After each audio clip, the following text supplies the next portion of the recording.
national holidays that we have to pay attention to as we try to fit the 180 days in to the school year.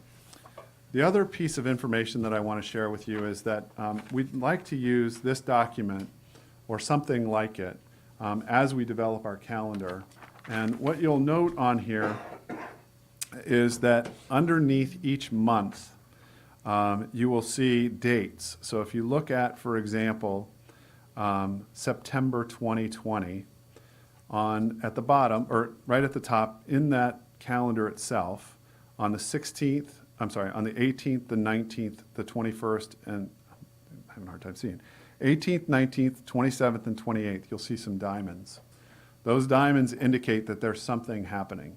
And so at the bottom, underneath, you'll see the 19th at sunset, or 18th at sunset is Rosh Hashanah, and the 19th the 19th is Rosh Hashanah, and then the 28th, beginning at sunset on the 27th, is Yom Kippur. So that's important to note, because if you look all the way at the bottom, where it says major religious observances, we want to make a statement in our calendar that reads something to the effect of, these are regular school days unless otherwise indicated. Efforts will be made to avoid scheduling tests, activities, and major school events on these days. And as a caring community and culture, we want to be as responsive as we can to all of the very diverse religious people that we have in our community. And so as a consequence of that, we may schedule school on those days, but we will work with our staff to try to pay attention to those test activities and major events.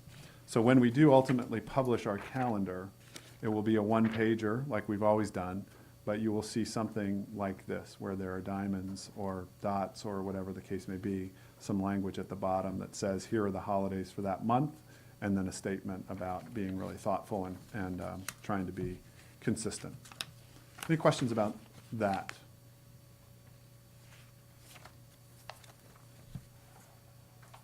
Well, thank you for this, Dr. Noonan. I guess one question is with respect to certain national holidays. There are some that are observed in the private sector and some that are not. When there's a national holiday, what's our approach at FCCPS? Is there some freedom there, or are we required to take all national holidays off? How does that work? I think for the most part, we are required to take most of the national holidays off. I think there are two in particular that I'm aware of that have some flexibility. The first is Columbus Day, or Indigenous Peoples Day, and the second is Veterans Day. And there are a number of school systems across the country that take Veterans Day off and go to school on the other day, and some that take Columbus Day off and then go to school on Veterans Day. So I think there is some flexibility there with respect to the calendar, and it kind of goes back to, in many ways, sort of values of the community. And I would imagine that those will be captured as part of the ad hoc committee meeting, because we do have members of the community that are part of that ad hoc committee as well. But I think with respect to those national holidays, that's about the extent to which we have flexibility. So we do take Martin Luther King Day off, although there are school divisions across the country that work on that day. Students don't come to school, but teachers do. That's another thing that happens with Columbus Day. Oftentimes teachers will come, but students won't. So there may be some flexibility in terms of whether or not it's a teacher work day. But that gets into another driver, which we'll talk about tonight, which is sort of that notion of teacher and workforce satisfaction, if you will, and trying to make sure that the people that come to work for us, the 500 people that work for us, also feel like their voice is heard in the conversation as well. The second thing that's up here are instructional implications. You know, as I said, I think consistency of practice is really important. So we don't want to put in to practice a calendar that has a lot of chopped up time. But it does raise the question, if we have these defined windows of time, the IB assessment time, and whether it's the diploma program assessments or those personal projects, how many days prior to those opening windows do students have to work? So, for example, FCCPS's 2020 calendar, it's currently on the website, but if you look at the DP window, that opens for us this year on May 1st. or would open on May 1st, and that would be 147 days of instruction before May 1st. So if the calendar were to shift earlier, the number of days prior to instruction, unless there was a longer winter break or other days were picked up, potentially could mean more instruction prior to those windows. So one thing that the committee will consider, I'm sure, is thinking about our competitiveness, if you will, and I hate to interject that because, we're not in competition with anybody but ourselves, but I do think it's important to note that some school systems that do start in late July, early August, which we won't, but it's important to note that those school systems have about 30 days of instruction more before their students take the assessments that our students are also taking at the same time. So I think that's an instructional implication that we have to sort of pay attention to. The IB Personal Project is another one. In 2020, that window opens on March 11th. So there's 118 days of instruction prior to that. AP window opens on May 4th, and there are 148 days of instruction. And then for the 8th grade, end of course writing, you have 110 days of instruction by starting when we currently start. So if we were to start earlier, we'd have more days of instruction, again, pending what happens in fall. If we put in a fall break or we have a 2-week window at winter break, those days sort of disappear quickly. But I think it is something that will be considered at the ad hoc committee.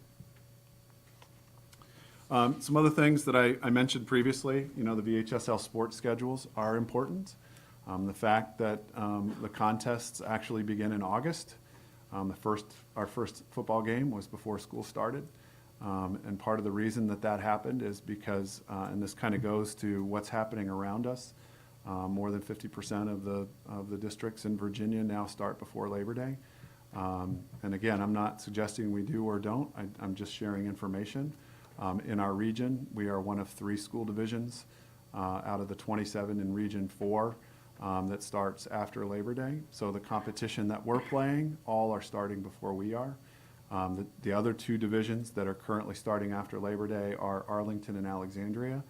And it's my understanding that Arlington will be reviewing their calendar as well and proposing a pre-Labor Day start as well as a post-Labor Day start, and are looking at it as part of their course this fall and into the winter. And it's also my understanding that Alexandria currently is not reviewing their calendar. So if you all made a decision to start before Labor Day and Arlington did, that would leave Alexandria as the only post-Labor Day start. And that's just information and sort of thinking futuristically. So then we get to staff working conditions, and I mentioned this a little bit earlier. The thing that we've heard a lot at PEAK, our Professional Employee Advisory Committee, and SEEK, our Support Employee Advisory Committee, and our Administrative Employee Advisory Committee, has been, is there a way to consider employee working conditions as part of the conversation in the calendar, specifically with respect to thinking about where our staff lives. And so Kristen Michael and her staff pulled some information, and I just want to briefly share with you some of the data. We pulled only contracted employees. So these are not time card employees, but employees that are actually on a contract with us. We have about 500 plus employees. This represents about 480 of those employees.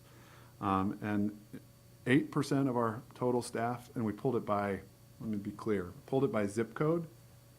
And I can share these data with you also on board docs so that you can see it.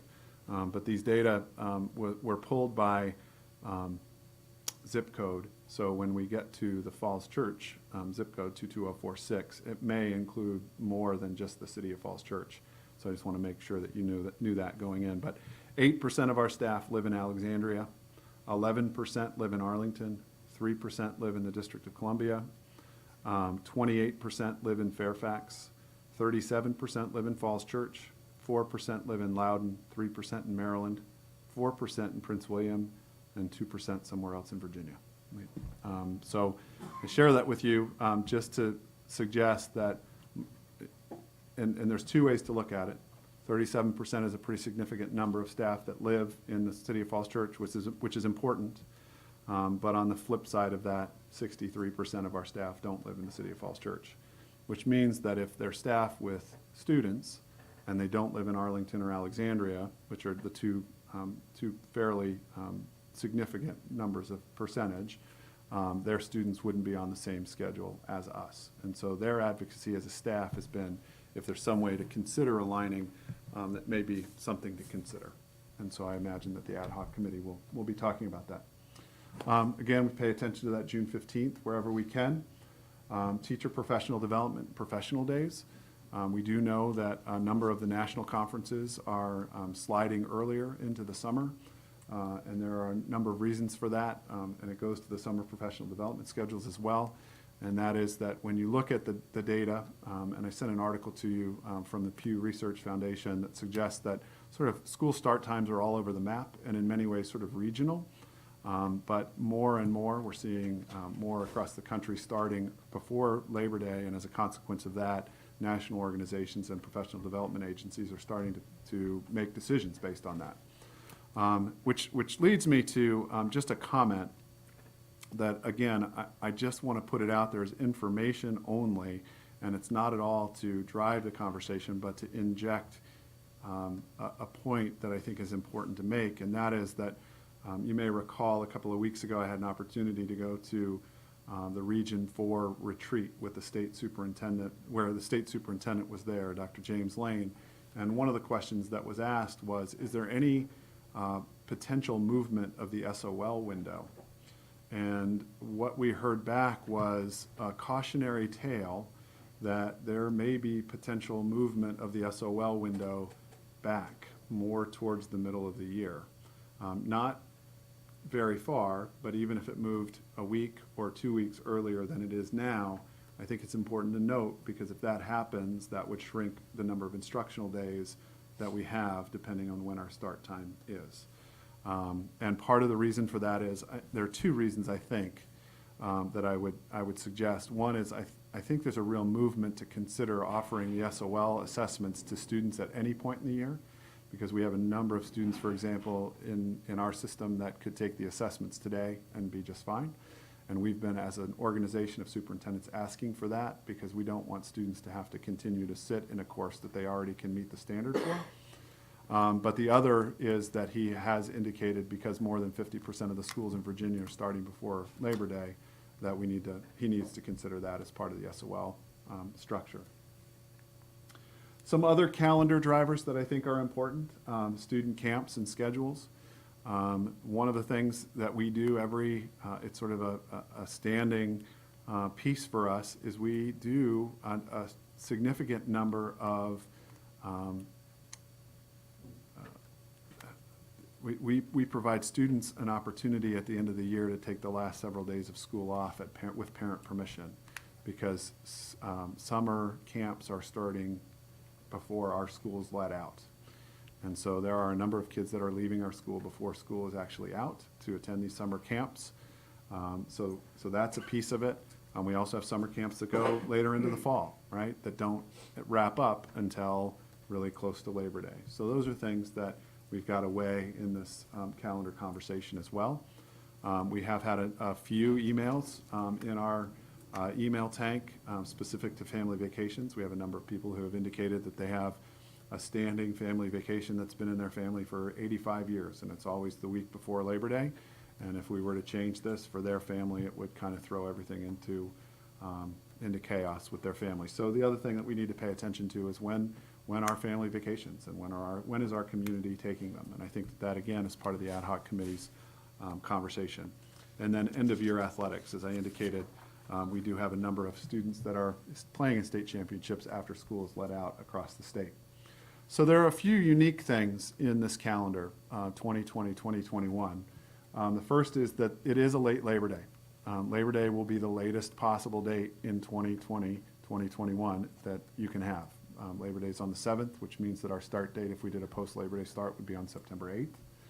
Getting 180 days in by June 15th is also a challenge, I think, with that date that we need to consider. And there would, again, be trade-offs in order to get that number of days in. We have an election day, 2020, and inauguration day. So as I indicated, we typically give off that inauguration day. And then the other unique driver for us